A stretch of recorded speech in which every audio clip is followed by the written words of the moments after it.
se você tem essa emasculização da mulher e a adultização das crianças, você tem a evolução do mais fraco para o mais forte.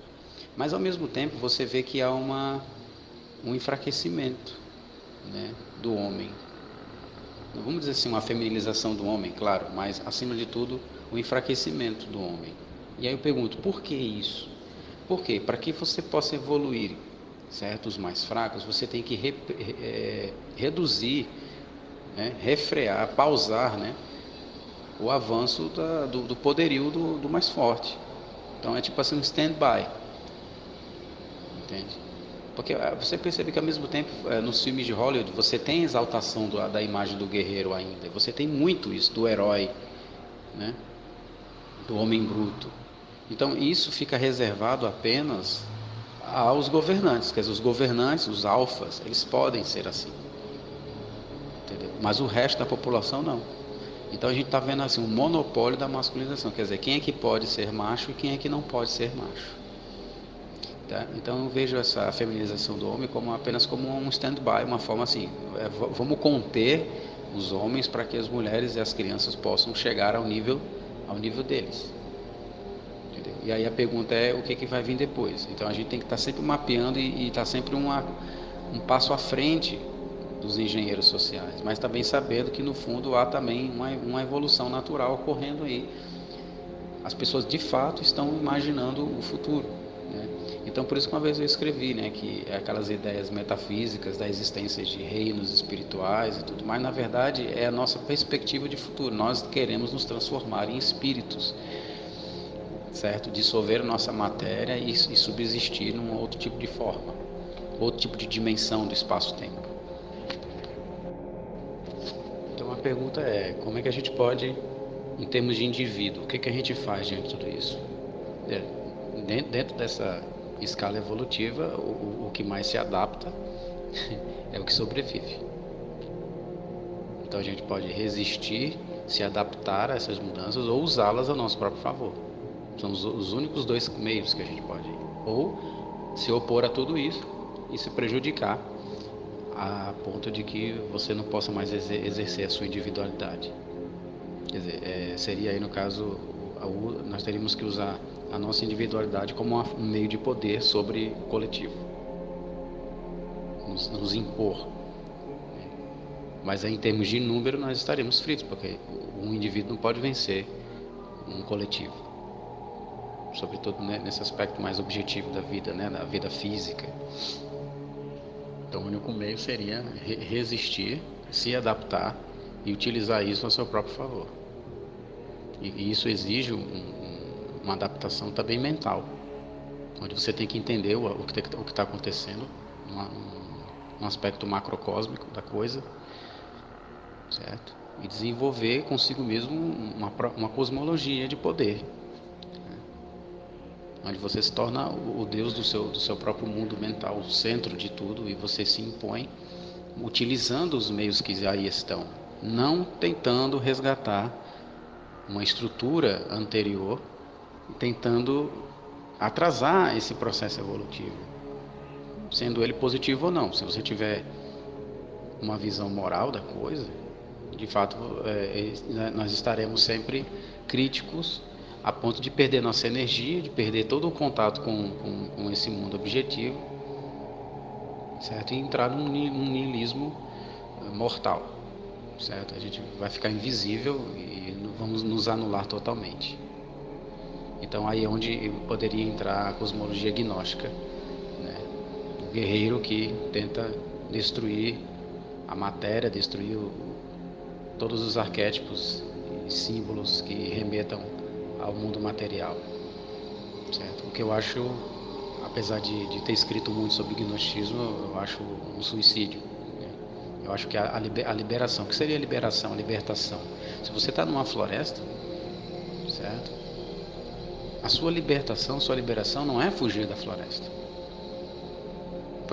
porque se você está preso ali ou se você está ali porque você quer, não interessa. Você está ali e você tem diante de si problemas. E como é que você vai se liberar? Qual é a liberação que um guerreiro tem? É a de vencer. Tá? Então se você quer se libertar, você precisa vencer. Você precisa destruir aquilo que te limita. Então, se você está numa floresta diante de problemas, você precisa ser mais forte do que aqueles problemas que estão se apresentando. Destruir todas as bestas da floresta, procurar sobreviver ali. Então, eu não acredito nessa coisa do gnóstico que fica dentro do quarto criticando o mundo, completamente alheio ao que está acontecendo. Mas eu acredito sim no camarada que consegue se libertar de tudo, porque nada lhe afeta. Ele não se sente inferiorizado, ele não se sente prejudicado, ele não sente que é vítima de alguma coisa.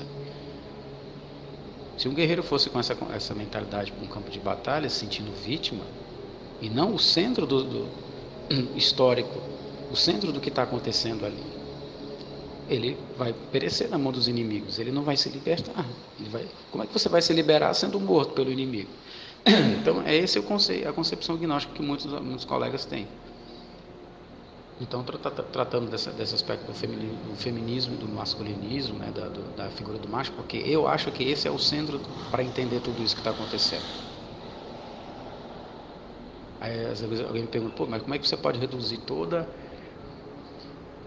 a visão, né, de evolução humana olhando para o movimento feminista, olhando para o que está acontecendo nesse aspecto?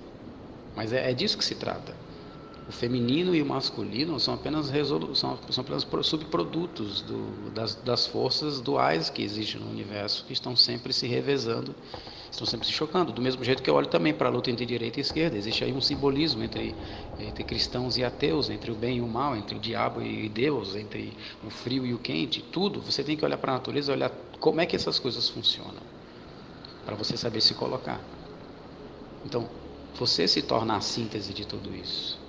É por isso que Deus, ele não pode ser o bem ou o mal, ele tem que ser os dois. E nós temos que ser os dois aspectos da mesma coisa. Então, eu tenho que entender que é uma escala evolutiva, essa desfiguração daquilo que nós entendemos como aspectos contrários. Então, daí você tira...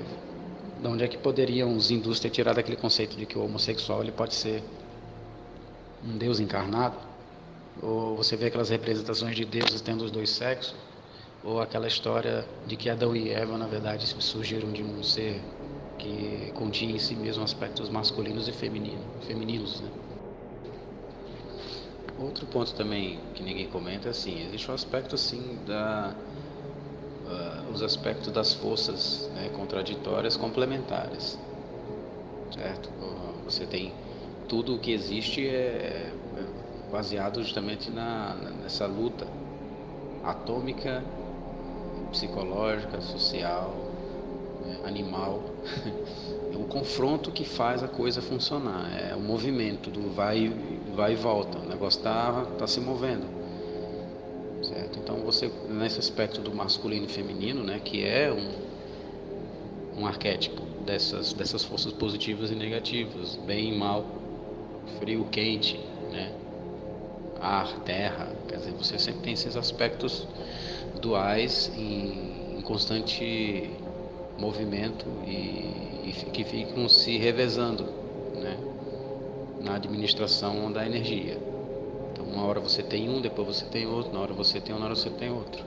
Então, isso quer dizer que o machismo, um certo tempo, foi útil para os poderosos, né? E eles não têm uma forma estabelecida, fixa. As ideias que surgirem, que forem úteis na administração do poder, no uso da força e do controle, eles vão usar. Então eu vejo que mesmo dentro da engenharia social, eles estão seguindo um padrão da natureza que é esse confronto necessário e você tem uma síntese, sobretudo uma síntese histórica, né? Então você tem hoje assim, o feminismo se pauta aqui na história do passado do machismo. E agora você tem a realidade do feminismo, quer dizer, quando o feminismo causar catástrofes irreparáveis na sociedade, na humanidade, nós teremos uma síntese histórica que irá mostrar que o feminismo não deu certo. Então você sempre vai ter essa substituição, quer dizer, a síntese nunca se estabelece como um sistema substitutivo dessas forças contrárias. certo? Ou seja, entre esquerda e direita você não tem um poder terciário ali que vai dominar, né, exigindo a destruição, né, das nuances de direita e esquerda. Por exemplo, o nazismo, que não subsistiu. E agora parece que nunca vai subsistir mesmo, porque as sínteses históricas elas são implacáveis, né? A gente sempre vai aprendendo, e quando falo a gente, eu digo os engenheiros sociais, aqueles que usam a evolução, né, os fatos históricos e as sínteses históricas a seu próprio favor. Eu não sei se eu estou me deixando ser claro assim, mas o que me parece é que não vai haver um tempo onde homens e mulheres irão chegar a um acordo. O que me parece é que pode haver apenas uma mutação genética, física, num tempo em que nós não teremos mais homens e mulheres diferenciados. Isso é o que aponta essa questão da ideologia de gênero, a mudança de sexo e tudo mais. Se a gente quiser fazer um prospecto, se a gente tiver o mesmo número de anos que nós tivemos do começo até agora, nós vamos chegar a um ponto de que nós vamos parecer aqueles ETs, Grace, que não tem sexo. Entendeu? Um ser completamente amorfo, que fica invadindo planetas, né, férteis para poder se reproduzir, que é o que nos traz esse drama cósmico das abduções, dos ETs que querem usar o ventre das mulheres, né, como os antigos deuses, né, para poder fazer seres parecidos com eles. Quer dizer, eles não se reproduzem. Nós estamos chegando realmente ao estabelecimento da nossa destruição em termos de fertilidade, em termos de do aumento, né, do número de pessoas no planeta Terra. Isso vai diminuir, então a gente vai ter que chegar a novas ideias. Então também não vai demorar muito para que os animais sejam usados como forma de reprodução, algo que parece ridículo, mas é isso que os filmes nos trazem, as possibilidades de futuro. Eu tenho uma filosofia, né, que diz que aquele que existe no reservatório da imaginação humana representa o futuro humano. Né? Então, quando você vê, por exemplo, os aliens precisando de corpos humanos para poder se reproduzir, e você olha para o que está acontecendo no mundo, você vê que este é o nosso destino. Então, toda a nossa ficção, todas as nossas crenças são, na verdade, produtos da nossa expectativa de futuro, do que nós queremos ser e onde nós queremos chegar, ou onde nós não queremos ir. Né? Não dá para pensar em nada nesse universo em termos de anular as coisas que são paralelas. Nós temos que sempre seguir a chegar a ponto de entender, né, tudo que acontece e nos conhecermos, entendendo os aspectos contrários. Então, quando a gente vê na ficção os OVNIs saindo e entrando em portais e parece que vêm do nada e vão para o nada, e nós temos ao mesmo tempo nossos estudos científicos sobre dimensionalidade, nós podemos especular que os alienígenas possam ser nós mesmos no futuro, certo? Perdendo a capacidade de reprodução, voltando ao passado para reproduzir e sequestrar essas pessoas para o futuro. É bem louco isso, mas isso se encaixa surpreendentemente nas mudanças que estão ocorrendo. Quer dizer, os fatos atuais estão nos remetendo à nossa ficção, que é nada mais do que uma perspectiva de futuro que a gente tem, o que a gente espera, ou que a gente teme. Não, realmente os aspectos animalescos primitivos, eles continuam, então por isso que eu digo para você, a gente não pode entender tudo apenas como uma questão de mudança do padrão tecnológico da coisa, certo? Então a gente pode falar assim, uma tecnologia da psique, né? Algo, coisa tecnopsíquica que vem através da aplicação de doutrinas e engenharias sociais aplicadas, né, para nos prepararmos para as mudanças tecnológicas, para ver que a nossa mente não quer dizer, a mesma estrutura, é a mesma funcionalidade que teria a mente de uma pessoa do primeiro século, basicamente, mas não é a mesma mentalidade, não é a mesma como posso dizer, não é a mesma forma de absorver o universo. Nós estamos ampliando o nosso conhecimento, e o nosso conhecimento está modificando a realidade ao nosso redor. E por que não dizer, modificando nossos corpos e a nossa concepção de diferente. Então, assim, você pode entender a frase seremos todos um como uma coisa bonita, e ao mesmo tempo isso ser uma coisa chocante e medonha, porque vai te obrigar a sair da sua individualidade e te jogar dentro de uma panela ardendo, né, em chamas, que é do que se trata de fato a nossa perspectiva de futuro, de catástrofe, de conspiração. Então a gente tem uma tendência a ter medo de sermos um e perdemos a nossa individualidade. Mas o que é o budismo, o que é a meditação, o yoga, senão a busca pela perda do ego, da individualidade? O que é a prática da religião, senão uma forma de se fundir com o uno? O que é a morte, senão o fato de você retornar à Terra? Entendeu? Então, isso são apenas projeções de uma realidade natural. Então não importa se o que nós dizemos hoje alguém já disse antes, importa que nós estamos no plano da ação, desenvolvendo e colocando a mão à obra, colocando mãos à obra e fazendo as coisas se tornarem realidade. Nós somos demiurgos de um mundo que outrora os nossos antigos apenas especulavam a nível de crença pessoal. Então, a mudança tecnológica vai exigir uma mudança de paradigmas, uma mudança de perspectivas da nossa forma de ver o mundo. E isso muda. Agora, se as palavras são as mesmas, se o invólucro que nós usamos para entender tudo isso é o mesmo, isso é uma coisa óbvia. A nossa mente apenas emula as coisas que estão na natureza ou que nós vemos na natureza. Então, na natureza há agressividade, a nossa mente tem agressividade. Quer dizer, se bem que é uma impressão que a gente pensa que seja assim, quem se irrita é o nosso corpo. Mas o nosso corpo não vai fazer nada se a nossa mente não dirigir ele para que ele faça.